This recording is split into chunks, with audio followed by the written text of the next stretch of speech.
خبرك خبرية رح تصدمك شوي في هذا المقطع، واللي هي Don't start a business. رح تقلي ليش؟ رح خبرك ليش.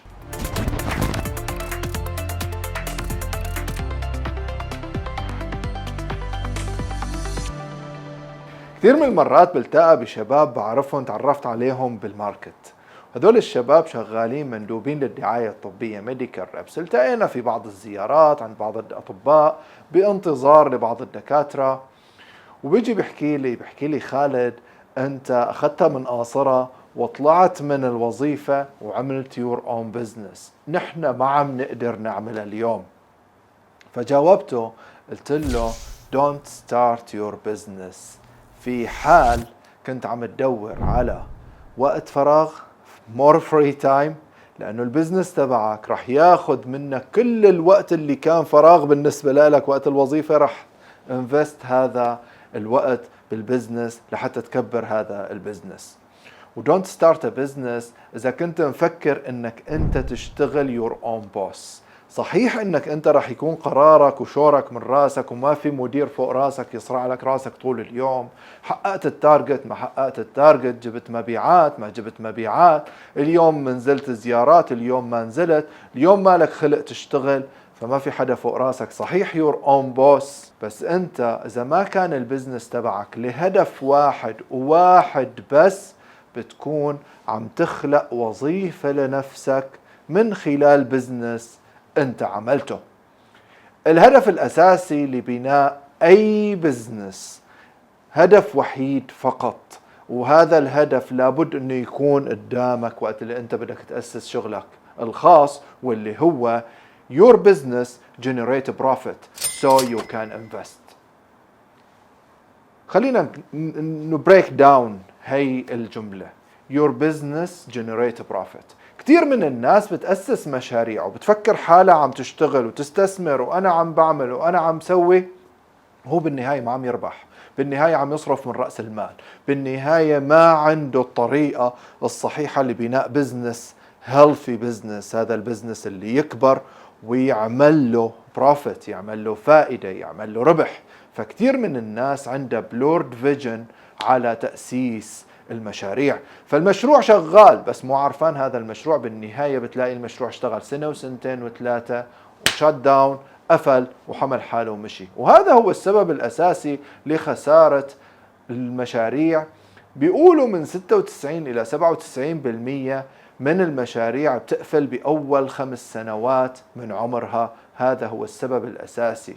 الكاش فلو بينزل، البروفيت ما هي مرضية بالنسبة للمشروع انه يكمل ويكبر، وبالتالي هذا المشروع بيخسر. فإذا ما كان مشروعك generate profit بالنسبة لك، وهذه البروفيت أنت تشيلها وتستثمر فيها في مكان تخلي هذه الفلوس أو هذا الكم من الريفينيو اللي إجاك يولد لك أساسا ريفينيو من خلال الاستثمار، فنصيحتي لك ما تبدأ مشروعك وخليك بوظيفتك. نقطة تانية بالنسبة لي ممكن أنا أقول لك إياها، واللي هي لا تبدأ مشروعك فيها إذا ما كان عندك القدرة أنك تتحمل تبعات هذا الأمر. إذا ما عندك القدرة أنك تتحمل الضغط وتتحمل الستريس وتتحمل الألم لفترة طويلة، من خلالها تكون فيها صاحب قرار، تاخذ قرارات صحيحة في فترات الصعبة، نصيحتي لك خليك بوظيفتك ولا تترك الوظيفة، لأنه بالنهاية راح تجيب لك على الأقل إنكم شهري يخليك تعيش أنت وعيلتك. أما البزنس بده ناس تتحمل قراراتها وناس تاخذ قرارات صحيحة في أماكن صحيحة في أوقات صحيحة. هذا هو البزنس. فبالنهاية الأمر نصيحتي أنا لكل الشباب اللي بيشتغلوا في هذا المجال، وخاصة في الميديكال فيلد كميديكال ريب، كصيدلي شغال بصيدلية، بيجيني كتير من العروض، خالد أنا عندي هذا البرودكت بدي أجيبه. طيب أنت عملت ماركت ريسيرش على هذا البرودكت؟ لا، يلا حط راسك بين الروس وقول يا قطاع روس. لا يا حبيبي، الموضوع مو بهالسهولة. خالد أنا بدي أجيب هذا البرودكت وصير بيعه للصيادلة، من بيع هالكم وبصير يحسب وعداد الدولارات بصير يلف قدام عيونه. بالنهاية بيلاقي نفسه كب الفلوس اللي معه في الماركت، لا الصياد اللي عم يدفعوا له فلوسه، ولا البرودكت تبعه عم يمشي بطريقة انه يخليه يقلب البضاعة اللي عنده وتورط، وبصير يتمنى يرجع للوظيفة. فمن هون نصيحتي، إذا ما كان البزنس بيجيب لك بروفيت مرضية بالنسبة لك، دبل على الأقل دبل المعاش اللي أنت بتاخده بوظيفتك، خليك بوظيفتك أحسن لك.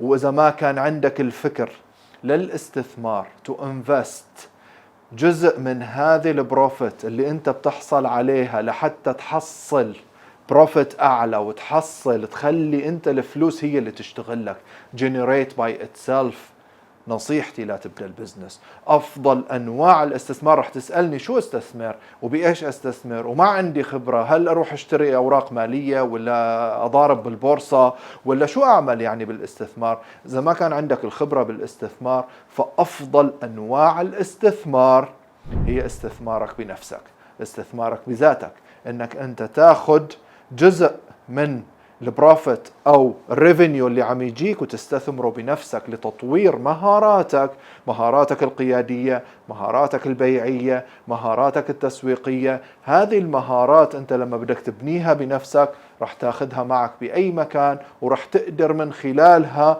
تحصل انكم يعلي معك البروفيت اللي انت اسست المشروع كرماله. وهذه هي النصيحة اللي بقدر احكي لك اياها بعد 15 سنة من الخبط واللطم اللي اجانا في الماركت، بداية من الوظيفة كمندوب للمبيعات الطبية، نهاية بتأسيس شركة للأجهزة والأدوات الطبية، والأب أند داون اللي مرينا فيه خلال هذه 15 سنة. فبقدر من خلالها انقل هذه الخبرة، وهذا اللي صار معي خلال السنوات الماضية. مو بالشرط انه يصير معك، ولكن انا عم بحكي لك وجهة نظري في هذا المجال للشباب اللي عم تقابلني وبتقلي اخذتها من قاصرة وطلعت واسست مشروعك. نحن اليوم ما عم نعرف نطلع. اذا ما كنت ريسك تيكر وما كان عندك القدرة انك تاخذ هذه الخطوة، خليك بمكانك احسن لك. وأشوفك بالمقطع الثاني إن شاء الله. السلام عليكم.